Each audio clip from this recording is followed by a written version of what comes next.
രാഹുൽ മാങ്കൂട്ടത്തിന് ജാമ്യം ലഭിച്ചില്ല. ഇന്ന് വെളുപ്പിനെ അദ്ദേഹത്തിൻ്റെ വീട്ടിൽ നിന്ന് കൻ്റോൺമെൻറ്റ് പോലീസ് SHOയും സംഘവും അദ്ദേഹത്തിൻ്റെ വീട്ടിലെ വെളുപ്പിനെ 4:30-5 മണിക്ക് കയറി അറസ്റ്റ് ചെയ്യുകയായിരുന്നു. ഒരു പൊതുപ്രവർത്തകനാണ് രാഹുൽ മാങ്കൂട്ടം. അദ്ദേഹം KSUവിൻ്റെ സംസ്ഥാന പ്രസിഡൻ്റാണ്. അദ്ദേഹത്തിന് നോട്ടീസ് കൊടുത്താൽ അദ്ദേഹം ഇങ്ങോട്ട് വരുമായിരുന്നു എന്നാണ് പറയുന്നത്. എന്തായാലും കൻ്റോൺമെൻറ്റ് പോലീസ് സ്റ്റേഷനിലെ സെക്രട്ടേറിയറ്റിൻ്റെ മുൻവശത്ത് യൂത്ത് കോൺഗ്രസ്സുകാർ നടത്തിയ ആ സത്യാഗ്രഹവും അവിടുത്തെ സമരവും വലിയ ബഹളമായി. പോലീസ് വാഹനങ്ങൾ അടിച്ചു തകർക്കുകയും ലാത്തിചാർജ് നടക്കുകയും ടിയർ ഗ്യാസ് പ്രയോഗിക്കുകയും ജലപീരങ്കി പ്രയോഗിക്കുകയൊക്കെ ചെയ്തു. പോലീസ് ഉദ്യോഗസ്ഥർക്കും അതുപോലെ പ്രവർത്തകർക്കും ധാരാളം പേർക്കും പരിക്കേറ്റു എന്നാണ് അന്ന് നമ്മൾ മനസ്സിലാക്കിയിരിക്കുന്നത്. അതിനെ സംബന്ധിക്കുന്ന ഒരു കേസ് കൻ്റോൺമെൻറ്റ് പോലീസ് സ്റ്റേഷനിലെടുത്തു.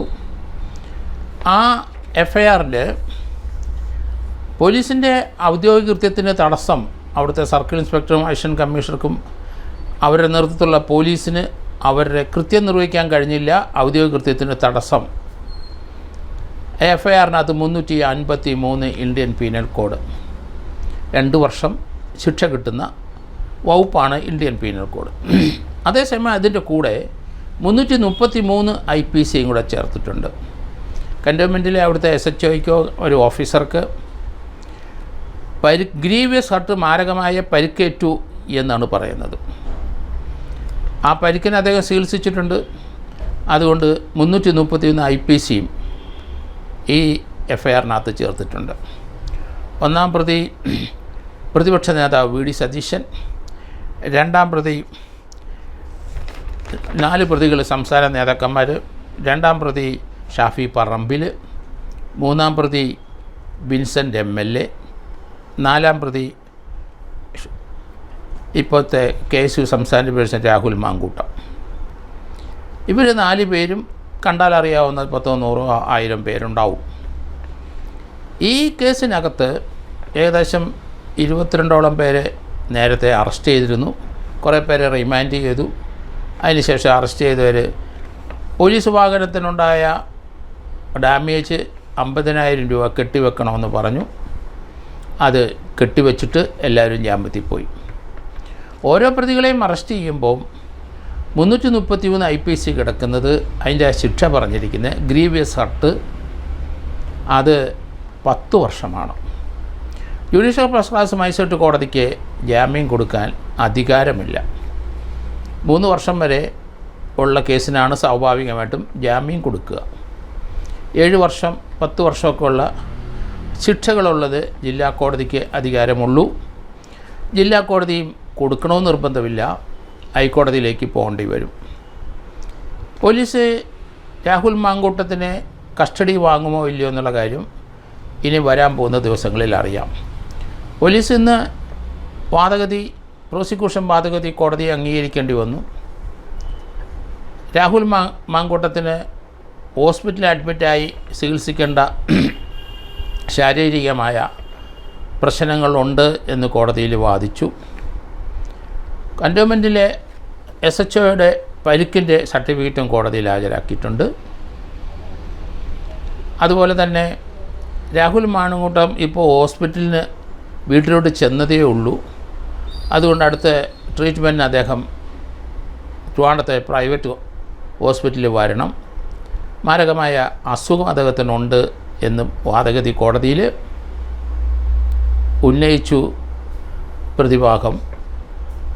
അതുകൊണ്ട് കോടതി ഇമ്മീഡിയറ്റ് ആയിട്ട് പോലീസിൻ്റെയും അത് ഹാജരാക്കിയ മെഡിക്കൽ സർട്ടിഫിക്കറ്റോ പ്രതിയുടെ ഭാഗം ഹാജരാക്കിയ പ്രതി സർട്ടിഫിക്കറ്റോ പരിശോധിക്കാതെ കോടതി തന്നെ പ്രാഥമികമായ ഒരു പരിശോധന നടത്താനായിട്ട് തിരുവനന്തപുരം ജനറൽ ഹോസ്പിറ്റലിലെ അധികൃതരോട് ആവശ്യപ്പെട്ടു. രാഹുൽ മാങ്കൂട്ടത്തിനെ അവിടെ പരിശോധിച്ചു. അദ്ദേഹത്തിന് ശാരീരിക ക്ഷമതകളൊന്നും തന്നെ ഇല്ല. ഫിസിക്കലി അൺഫിറ്റ് എന്നുള്ള സർട്ടിഫിക്കറ്റ് കോടതി കണ്ടു. അതുകൊണ്ട് അദ്ദേഹത്തിൻ്റെ ജാമ്യം നിഷേധിച്ചു. 10 വർഷം വരെ ശിക്ഷ ലഭിക്കുന്ന 333 കിടക്കുന്നത് കൊണ്ട് ആ കോടതിക്കിനി ജാമ്യം കൊടുക്കാൻ കഴിയില്ല. ഫസ്റ്റ് ക്ലാസ് കോടതിക്ക്. സെഷൻസ് കോടതി ജാമ്യം കൊടുക്കണമെന്ന് നിർബന്ധമില്ല, കോടതിയുടെ ഡിസ്ക്രിഷനാണ്. അതേസമയത്ത് 14 ദിവസം ഇപ്പോൾ റിമാൻഡ് ചെയ്തിരിക്കുന്നത് കൊണ്ട് പോലീസ് കസ്റ്റഡിയിൽ ചിലപ്പോൾ ആവശ്യപ്പെടാം 3 ദിവസത്തേക്ക്. എന്തായാലും പോലീസ് കസ്റ്റഡി ആവശ്യപ്പെട്ട്, കാരണം അവിടെ വലിയ കൊടി ചുറ്റാനാണ് എന്ന് പറഞ്ഞ വലിയ പട്ടിക കഷ്ണങ്ങൾ ഈ യൂത്ത് കോൺഗ്രസ്സുകാർ കൊണ്ടുവന്നിരുന്നു എന്ന് FIR-ൽ പറയുന്നുണ്ട്. അങ്ങനെയെങ്കിൽ അതൊക്കെ റിക്കവർ ചെയ്യേണ്ടി വരും. രാഹുൽ മാങ്കൂട്ടത്തിൻ്റെ കൈവശം എന്തെങ്കിലും ആയുധമുണ്ടായിരുന്നോ അല്ലെങ്കിൽ കമ്പുണ്ടായിരുന്നോ വടിയുണ്ടായിരുന്നോ അറിയില്ല. പോലീസിൻ്റെ ഇൻവെസ്റ്റിഗേഷന് അവർക്കറിയാം. അതുകൊണ്ട് കസ്റ്റഡി ചോദിക്കാനുള്ള സാധ്യത തള്ളിക്കളയാൻ ഒക്കില്ല. കേരളത്തിലെ രാഷ്ട്രീയമായ പോരുവിളികൾ തുടങ്ങിയിട്ട് കുറേ ദിവസങ്ങളായി. അതിശക്തമായ രീതിയിൽ ഇരുകൂട്ടരും പ്രതികരിക്കും. ഇവിടെ കലാപകലുഷിതമായ ഒരു അന്തരീക്ഷത്തിലേക്ക് കാര്യങ്ങൾ നീങ്ങും എന്ന് തോന്നുന്നു. അത് പൊതുജനങ്ങൾക്ക് അനുഭവിച്ചുകൊണ്ടിരിക്കുന്ന കുറേ നാളുകളായിട്ട് ഇവിടുത്തെ രാഷ്ട്രീയ സ്ഥിതി മോശമായി വന്നപ്പം ഗവർണർക്ക് വഴി നടക്കാൻ കഴിയുന്നില്ല, അദ്ദേഹത്തിന് പോകാൻ കഴിയുന്നില്ല. രാഷ്ട്രീയ പാർട്ടികൾ അങ്ങോട്ടും ഇങ്ങോട്ടും അവർ പരസ്പരം വെല്ലുവിളിക്കുകയും അവർ തമ്മിൽ ആക്രമിക്കുകയും അതിൻ്റെ നടുക്ക് പോലീസിൽ നിൽക്കുന്ന പോലീസിന് പല സന്ദർഭത്തിലും പരിക്കേൽക്കുകയും പോലീസ് തല്ലുവാങ്ങുകയൊക്കെ ചെയ്യുന്നത് നമ്മൾ കണ്ടു. പോലീസിനെ വെല്ലുവിളിക്കുന്ന, തല്ലിക്കൊല്ലുമെന്ന് പ്രഖ്യാപിച്ച SFIക്കാരെയും CPM ഏരിയ സെക്രട്ടറിക്കാരെയും കണ്ടു. പോലീസിനോട് ഏറ്റുമുട്ടുന്ന കോൺഗ്രസ്സുകാരെയും നമ്മൾ കണ്ടു. പക്ഷേ ഇതൊന്നും കേരളത്തിന് ആവശ്യമുള്ള കാര്യങ്ങളൊന്നുമല്ല. രാഷ്ട്രീയ പോര് അങ്ങോട്ടും ഇങ്ങോട്ടും നടത്തുന്നത് ഇവിടുത്തെ സമാധാന അന്തരീക്ഷം കെടുത്തുന്നതാകാൻ പാടില്ല. രണ്ടു കൂട്ടരെയും ഒരുപോലെ മാത്രമേ പോലീസിന് അല്ലെങ്കിൽ ഗവൺമെൻറ്റിന് ഇപ്പം കാണാൻ പറ്റുള്ളൂ.